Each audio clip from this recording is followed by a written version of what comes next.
নমস্কার। লক্ষ্মীপুর টাইমসের পক্ষ থেকে আপনাদের স্বাগতম। খবর পড়ছি আমি মনামি দাস। ফুলেরতোল নর্থ ইস্ট একাডেমির দুদিন ব্যাপী রজত জয়ন্তী বিভিন্ন অনুষ্ঠানের মাধ্যমে সমাপ্ত হলো। 23 এবং 24 ডিসেম্বর দুদিন ব্যাপী অনুষ্ঠানের কার্যসূচির মধ্যে প্রথম দিনে ছিল একাডেমির পতাকা উত্তোলন।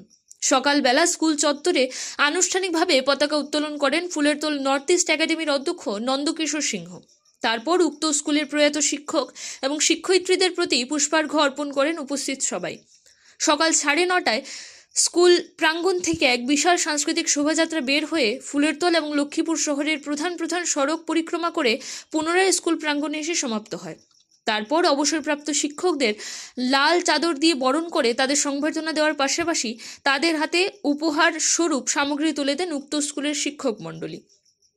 বিকালবেলা ছিল অধিবেশন এবং সাংস্কৃতিক অনুষ্ঠান। দ্বিতীয় দিনের অনুষ্ঠানে কার্যসূচির অঙ্গ হিসেবে উক্ত অনুষ্ঠানে প্রধান অতিথি হিসাবে উপস্থিত ছিলেন লক্ষ্মীপুর বিধানসভার বিধায়ক তথা মন্ত্রী কৌশিক রায়। তিনি প্রদীপ প্রজ্বলন করে অনুষ্ঠানের সূচনা করেন। তারপর স্বাগত বক্তব্য রাখেন উক্ত স্কুলের অধ্যক্ষ নন্দকিশোর সিংহ। আই বিনোদ সিংহের পৌরোহিত্যে অনুষ্ঠিত সভায় অনুষ্ঠানের প্রধান অতিথি তথা মন্ত্রী কৌশিক রায় বক্তব্য রাখতে গিয়ে বলেন, আজ ফুলেরতোল নর্থ ইস্ট একাডেমির 25 বছরে পা ফেলেছে। অনেক ঘাত প্রতিঘাতের মধ্য দিয়ে এই স্কুলটি সমাজের শিক্ষা জগতে এক বড় ভূমিকা পালন করে আসছে। এই স্কুল থেকে শিক্ষা গ্রহণ করে অনেক ছাত্রছাত্রীরা আজ প্রতিষ্ঠিত হয়েছে। এটা একমাত্র সম্ভব হয়েছে এই স্কুলের শিক্ষক শিক্ষিকাদের আন্তরিক প্রচেষ্টার জন্য।